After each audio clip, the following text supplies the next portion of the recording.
স্বাগতম জিজেসলা বাংলা চ্যানেলে।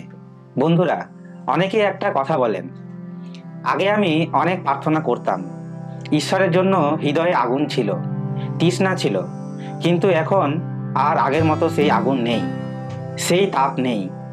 এটা শুধু আপনার অভিজ্ঞতা নয়, বহু বিশ্বাসী জীবনের কোনো না কোনো সময়ে এই অবস্থার মধ্যে দিয়ে যান।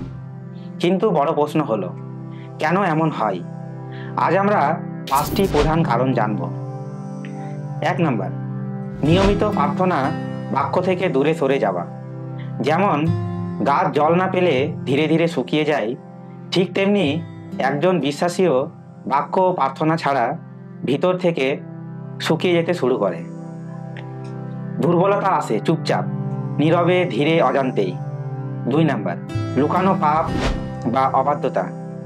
পবিত্র আত্মা যখন আমাদের জীবনের কোনো ভুল বিষয়কে সামনে আনেন আর আমরা বারবার সেটিকে উপেক্ষা করি, তখন আত্মিক শক্তি কমতে থাকে। পাপ কখনো শক্তি দেয় না, বরং সবসময় শক্তি চুরি করে। 3 নম্বর, ভুল সম্পর্ক ও ভুল বন্ধুত্ব। আমাদের আশেপাশের মানুষ হয় আমাদের আত্মিক আগুন বাড়ায়, না হলে নিভিয়ে দেয়। ভুল সম্পর্ক বা ভুল বন্ধুত্ব খুব সহজেই আমাদের আত্মিক মানসিকতাকে নষ্ট করে দিতে পারে। 4 নম্বর, অতিরিক্ত দুশ্চিন্তা ও ব্যস্ততা। শারীরিক কাজ, দায়িত্ব, টেনশন ও চাপ মিলে আমাদের ভেতরে এক ধরনের ক্লান্তি তৈরি করে। এই ক্লান্তি প্রায়ই আত্মিক আগুনকে ধীরে ধীরে কমিয়ে দেয়। 5 নম্বর, ঈশ্বরের পরিকল্পনা ভুলে যাওয়া। যখন আমরা নিজের ইচ্ছা, নিজের পথে চলতে শুরু করি, তখন ঈশ্বরের শক্তি আমাদের জীবনে কম অনুভূত হয়। কারণ ঈশ্বর শক্তি দেন সেই ব্যক্তিকে যে তার ইচ্ছা ও তার পথেই চলে। তবে বন্ধুরা, কিভাবে আগের সেই আগুন ফিরে পাবেন? 1 নম্বর, আবার প্রার্থনার ঘরে ফিরে যান। প্রার্থনা হলো আত্মার অক্সিজেন। যতই দূরে সরে যান না কেন, আবার হাঁটু গেড়ে বসে বলুন, প্রভু, আমি ফিরে এলাম। ঈশ্বর অপেক্ষা করছেন।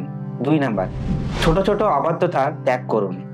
অনেক সময় ছোট ছোট আপোষই আমাদের আগুনটাকে নিভিয়ে দেয়। যেসব জায়গায় পবিত্র আত্মা আপনাকে বারবার সতর্ক করেছেন, সেগুলো ছেড়ে দিন। আত্মিক আগুন পবিত্রতার মধ্যেই জ্বলে। 3 নম্বর, ভালো বিশ্বাসী বন্ধু রাখুন। আপনার চারপাশের লোকেরা হয় আপনাকে আগুন দেবে, না হলে আগুন নিভিয়ে দেবে। যারা ঈশ্বরকে ভালোবাসে, যারা আপনাকে উজ্জীবিত করে, তাদের সঙ্গ নিন। 4 নম্বর, প্রতিদিন 5 মিনিট হলেও বাক্য পড়ুন। অনেক সময় আমরা ভাবি সময় নেই, কিন্তু মাত্র 5 মিনিটেও ঈশ্বর আপনার হৃদয়ে আলো জ্বালাতে পারেন। বাক্য আপনার বিশ্বাসকে পুনরুজ্জীবিত করবে। 5 নম্বর, বলুন, প্রভু, আমার ভিতরে আগুনটা আবার জ্বালাও। এই প্রার্থনাটি প্রতিদিন বলুন। ঈশ্বর যিনি সূক্ষ্ম হারেও প্রাণ দেন, তিনি আপনার হৃদয়ের আগুনও নতুন করে জ্বালাবেন। বন্ধুরা, দুর্বলতা মানেই শেষ নয়, বরং এটি ঈশ্বরের কমল ডাকা। ফিরে এসো, আমি তোমাকে আবার শক্তি দেব। যদি এই বার্তাটি আপনার হৃদয়ে ছুঁয়ে দেয়, লাইক করুন, শেয়ার করুন আপনার বন্ধুদের সঙ্গে।